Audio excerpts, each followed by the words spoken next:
শীত তো প্রায় চলে এলো।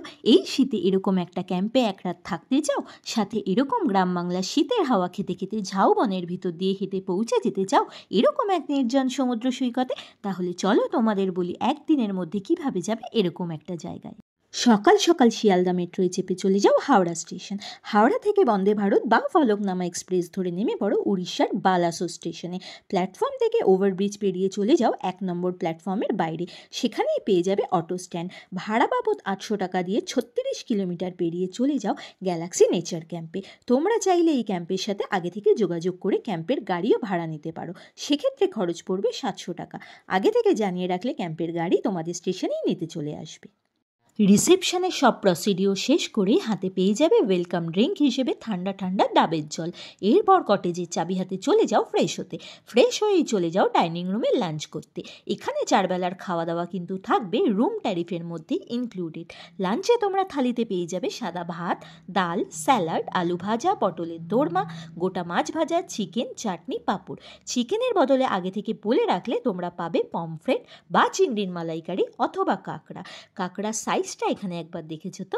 লাঞ্চ শেষ করি ক্যাম্পের পেছন দিক দিয়ে সোজা চলে যাও ঝাউবনের দিকে। ক্যাম্পের নিজস্ব রাস্তা ধরে ঝাউবন পেরিয়ে মিনিট 3 হাঁটলেই পৌঁছে যাবে এক নির্জন সমুদ্র সৈকত ধোবলাগুড়ি সি বিচে। সমুদ্রের পাড়ে এখানে বসে বাঁশের তৈরি বেঞ্চে বসে উপভোগ করতে পারবে সূর্যাস্ত। কিছুটা কোয়ালিটি টাইম স্পেন্ড করে লাল কাঁকড়ার সাথে একটু লুকোচুরি খেলে ঝিনুক শঙ্খ কুড়িয়ে সমুদ্রের ঢেউয়ের সাথে জলকেলি করে ফিরে এসো আবার ক্যাম্পে। সি বিচে সময় কাটিয়ে ক্লান্ত হয়ে ফিরেই একটু ফ্রেশ হয়ে নিলেই দেখবে চুপ করে সন্ধে নেমে গেছে। ফিরে এসেই হাতে পেয়ে যাবে গরম গরম চা বা কফি, সাথে ভেজ পকোড়া বা পনির পকোড়া। সন্ধ্যা হতে না হতেই দেখবে ক্যাম্প সেজে উঠেছে নানান রকম আলোকসজ্জায়, সাথে থাকবে রোম্যান্টিক সং কালেকশন। তোমরা অবশ্য চাইলে রোম্যান্টিক সঙের বদলে স্যাড সং লাগিয়ে নিতেই পারো। সন্ধে আর একটু গভীর হলে পেয়ে যাবে গরম গরম ধোয়া ওটা বারবিকিউ। মেনুতে থাকবে চিকেন, চিংড়ি, পমফ্রেট এবং পনির। বারবিকিউয়ের প্রাইস কিন্তু আলাদা। হাতে বারবিকিউ আর চারপাশে সৌন্দর্য উপভোগ করতে করতে কখন যে রাত নেমে আসবে বুঝতেই পারবে না। রাতে ডিনারে পাবে ভাত অথবা রুটি, সাথে থাকবে স্যালাড, আলু ভাজা ও চিকেন। সকালে ঘুম থেকে উঠে রুম ছাড়ার আগে আরেকবার ঘুরে আসো সি বিচ থেকে।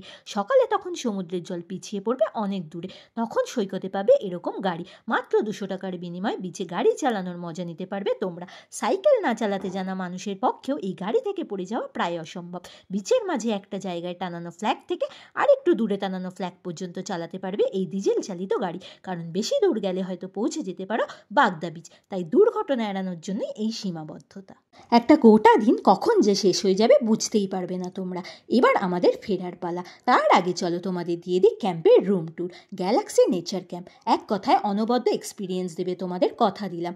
আমরা ছিলাম বাম্বু কটেজে। শুধু রুম না, খাটটাও ছিল বাঁশের তৈরি। ওয়াশরুমটা বেশ পরিষ্কার ছিল। বাম্বু কটেজের প্রাইস ছিল পার হেড 1800 টাকা। আমি যেহেতু এসি রুমে থাকতে পারি না, তাই আমি ছিলাম নন এসি রুমে। এসি কটেজের ভাড়া পড়বে পার হেড 2800 টাকা করে। রুম হবে অনেকটা এইরকম। এই রুমগুলোতে কিন্তু বাঁশের বেড পাবে না, এখানে সবই নর্মাল কাঠের বেড। উইদাউট এসি কটেজ ভাড়া পড়বে 2500 টাকা পার হেড। শীতকালে কিন্তু এখানে এসির খুব একটা প্রয়োজন পড়ে না বললেই চলে। টেন্টের ভাড়া পড়বে পার হেড 1300 টাকা।